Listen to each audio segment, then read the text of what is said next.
Ba-da-dum-ba-bum, ba-ba-ba-ba-bum, ba-da-da-ba-bum, ba-ba-ba-ba-ba-da-da, ba-ba-ba-ba-ba-bum. Pew! Pew, pew, pew, pew, pew. Are you shooting me with like freaking laser beams coming out of your freaking eyeballs? No, there aren't laser beams shooting out of my freaking head. I may be using some X-ray vision.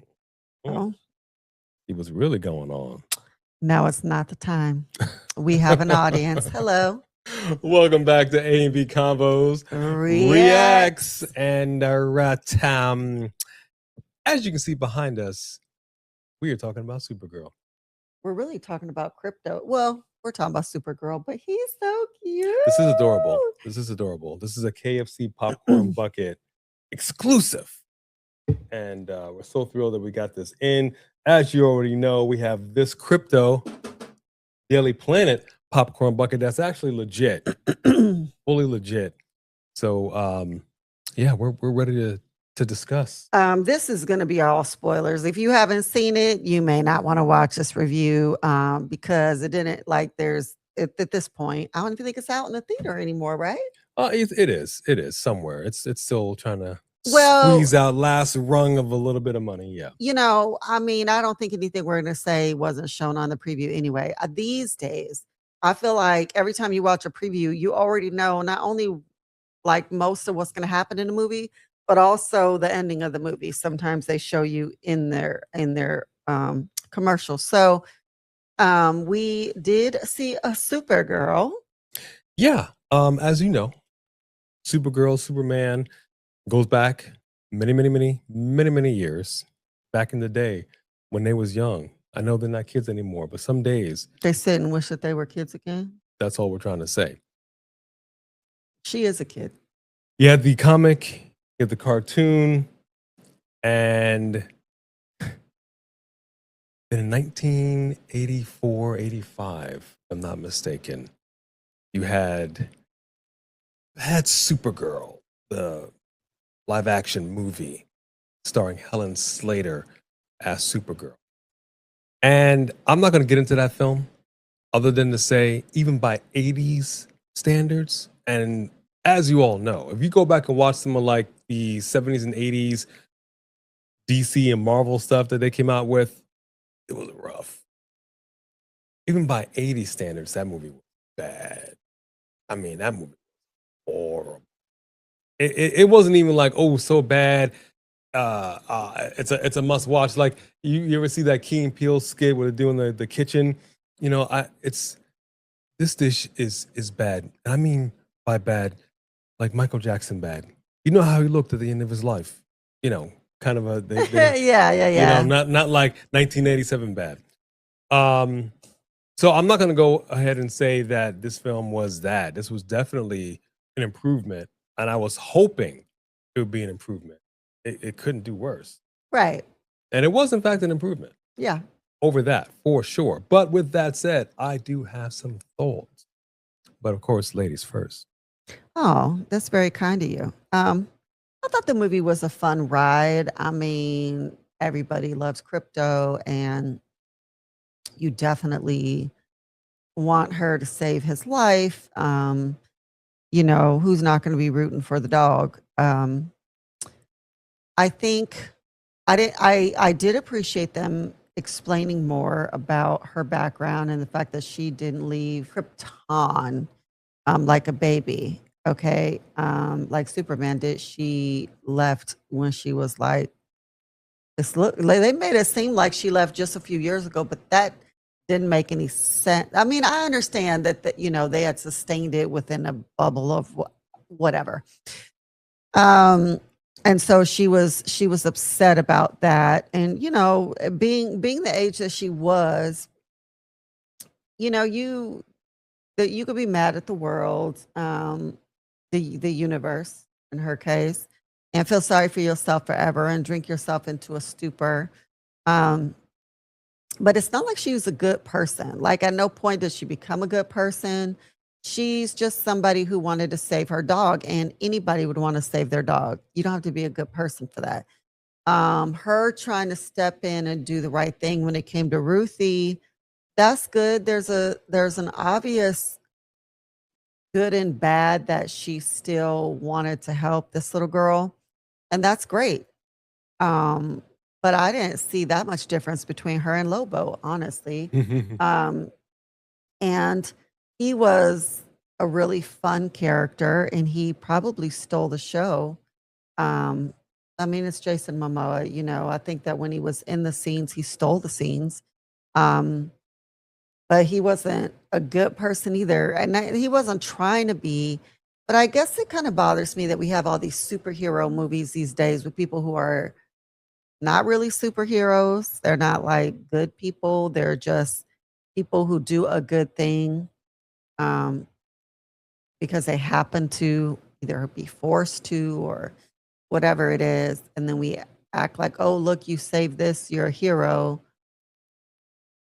But she's no role model. You know what I mean? And I'm sure he seemed like such a badass, but you weren't a good person either. So um, I don't I feel like we need to be careful not to be trying to look at her like a role model or a hero of some sort, 'cause I don't think that she was, but it's still apart from that, I felt like the movie was a fun ride and I didn't it was good, good as far as, entertaining, and you see those, like when the pirates try to jack the bus and you're waiting for her to try to get her powers. I mean, I liked how they wrote all that.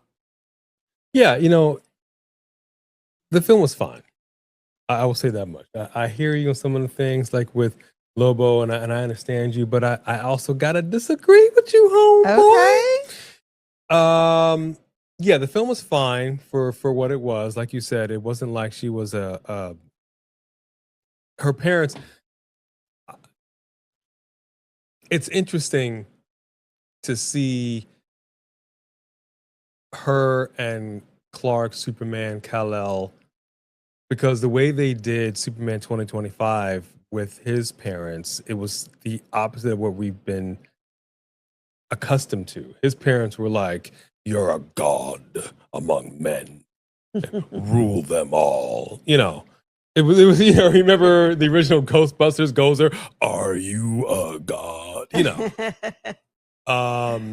And yet her parents were like, be the light, be good. Don't be a jerk. And I kind of dug that. So this is like, okay, wait a minute. Y'all are brothers, and yet you're like not nice. And then he's like that was interesting.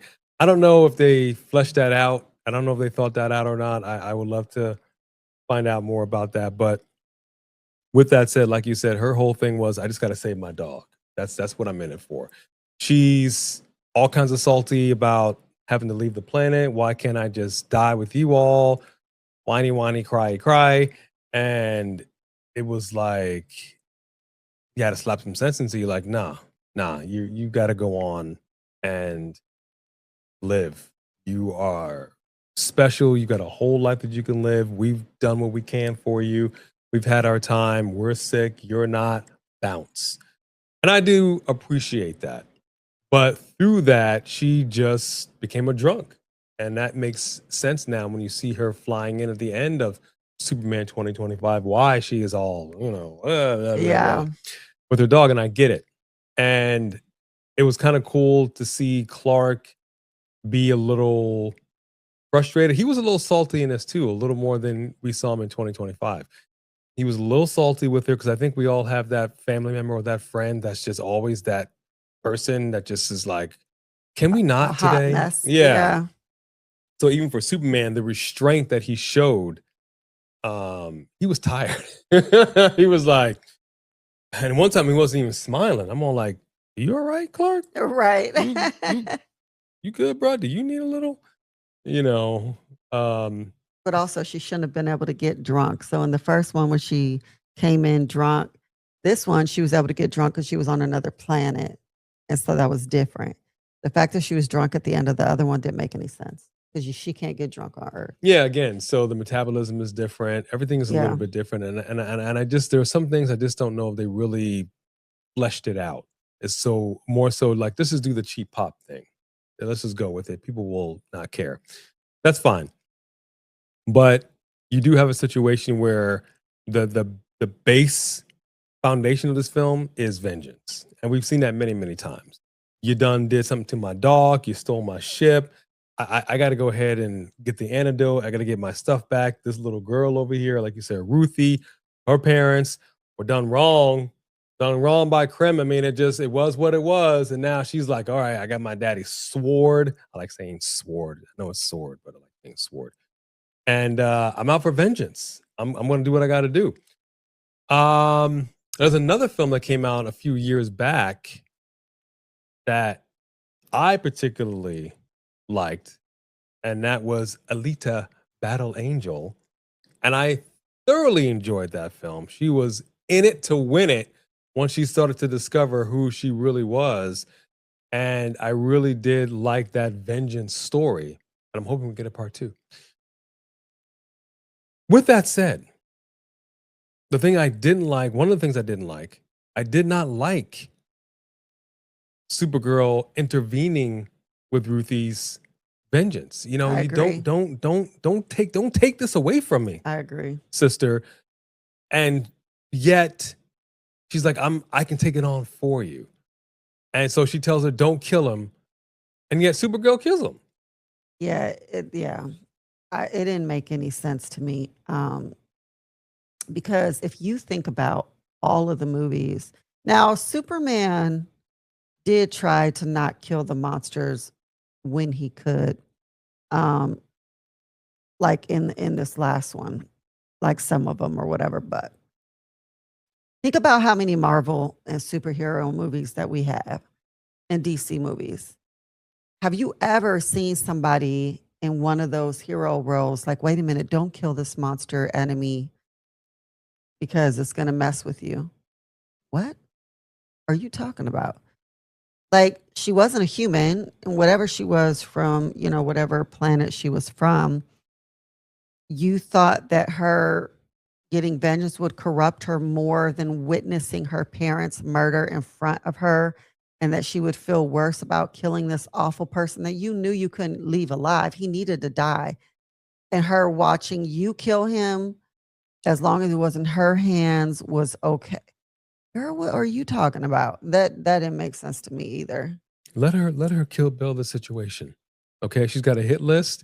It's Arya Stark. Your name is on it. I'm gonna go ahead and handle my business because you know what happened with Arya Stark? She was all right. She killed the White Walker, the Night King, whatever you want to call him. You know what I'm She talking killed a about. lot of folk. She had a list. did what she had to do to get the job done. And she wasn't all like, oh, I can't sleep at night. Wah. No, she slept just fine. Just fine. And Ruthie would have been just fine to let her do what she's got to do. So I did not appreciate that intervening, especially for somebody that really didn't even want her tagging along. You're like, nope, stay here, watch after my dog. And then she ends up stowing away, and then, adventure ensues. And her issues, Supergirl's issues, didn't result because of vengeance. Your issues came because you left behind your planet and your parents who were dying, and you were sent to a planet where you felt like you didn't have a people. Where did vengeance come into your story to where you needed to protect her from that? That wasn't worked into the story that I remember. Yeah.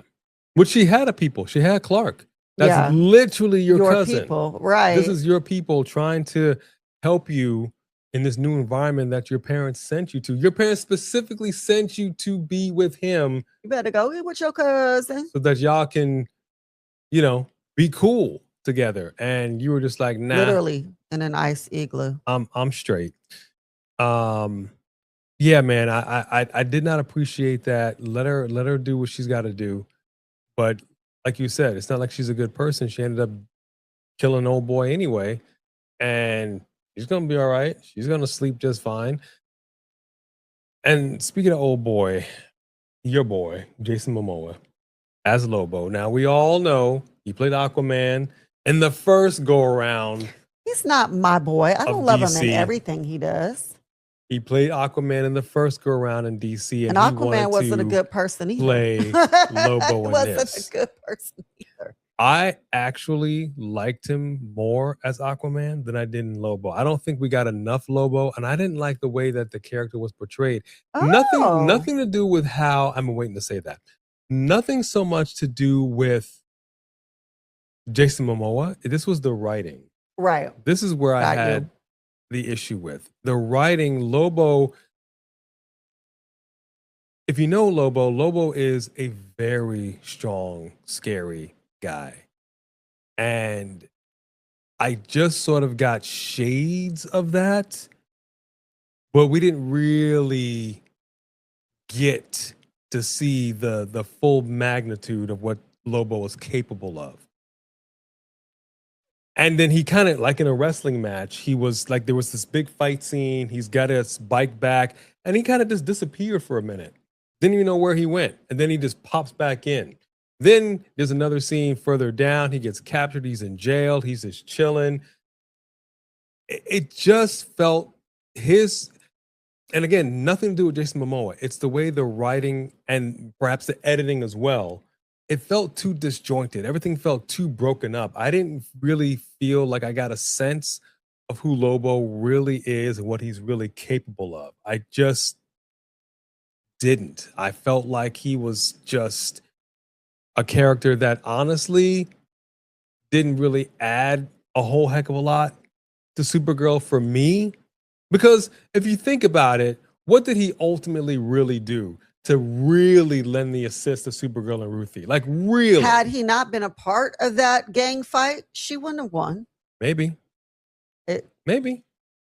she needed that help. She did. I mean, he kicked some butt. He did. And he wasn't even there to help her. He just happened to be doing the same thing. But that's the other thing too. It's like that's not what he's about. Yeah, he wasn't helping her though. He wasn't helping her. He was going after his guy. Yeah. He left and then watched to see what they did. He didn't finish helping them. But then he said, now he made me angry when the guy stole his bike. And I didn't really see him. See, he was too reserved. I felt he was too reserved. I thought he was like Bruce Banner. Like, I'm always angry. I didn't see it. Mm. I didn't see it. Well, I also don't know who get it. Lobo is to have a comparison. So I think that also is something like sometimes when you go into Game of Thrones or when you go into, the comics and then you were reading the comics, you know who these people are, you expect something. That's how it was with people who also were familiar with The Walking Dead from the book comics. And then those of us who are coming in blind, we're like, oh, we think it was just fine. No, you don't understand who the character was. And that's true. I didn't have anything to compare him to. So mine is a blind, just this person who happened to be there. And I liked it. I thought he stole the scenes when he was in it. Now, here's my main problem with the film. Oh, there was more. I've said this many, many times. I go to the movies to escape real life. It's an escapism for me. Okay? I don't really like being tethered to reality when I'm going into a fantasy film like this. The thing I didn't like was the villain, if you will, and his gang of buddies being girl stealers to repopulate their society. I don't know how you want to call it. Basically, they needed brides. But these were girls. These weren't like teenagers. These were like minors, right? And that's the sort of thing you see happen in Africa all the time. Like you see them going into schools, stealing girls for ulterior motives. You know what I mean? I did not care for that. I did not care for the way he was interacting with Ruthie and the other girls. It was a little too close to home cringe for me. Gross. In that respect. You know what I mean? Go ahead. I'm saying this is where I was thinking they were getting them meaning the writers or creators, getting their motivation from, thinking, hey, there's girls that are stolen in the Congo and what have you. This is a real thing. Let's put this into this fantasy film. It's not really going to be the same thing. And you dress it up like this and you're thinking, okay, you don't need to put a trigger warning or anything. There could be, like, we were at a wrestling show. We met a young lady who was from Africa who loves professional wrestling. We don't know her family. We don't know her history. She could be watching this and then bang, shades of where she came from flashing before her eyes. The very same thing happened to my sisters, my cousin, me. You know what I mean? Like, I don't want to put all that on here and say that's you have a responsibility to put trigger warning or anything like that. All I'm saying is they could have done something else and avoided that aspect of it, because that was just kind of gross. The idea that these are grown men, bad guys that are wanting to just have a bunch of Child brides. child brides, that was just gross. to Especially me. because it does really happen. Exactly. And that's why I had yeah. that's my biggest gripe with Supergirl. And that did gross me out, and it did make me feel uncomfortable. And not only that, but the family who betrayed her, hoping to get their daughter back. The fact that not only did you have both of the parents die, but that girl died at his hands. What the hell was that? It's one thing, oh my gosh, the parents died, and then maybe that girl could have, her and Ruthie could have had some kind of help each other relationship. Like, I don't know. But honestly, the girl died too, where the child brought, like, I don't know. This is supposed to be a lighthearted movie. Y'all were weird about killing off the bad guy, but you guys killed off a mother, a father, and a young girl. Their daughter, yeah. Their daughter. I didn't like that at all either. I don't. That was way too dark to be in a DC film. And that's what made the decision of Supergirl be like, you don't want to do this. Trust me, believe me. You don't want that on your heart. Like, do you not understand who these guys are? Like, I know you do, and Ruthie certainly Right. does.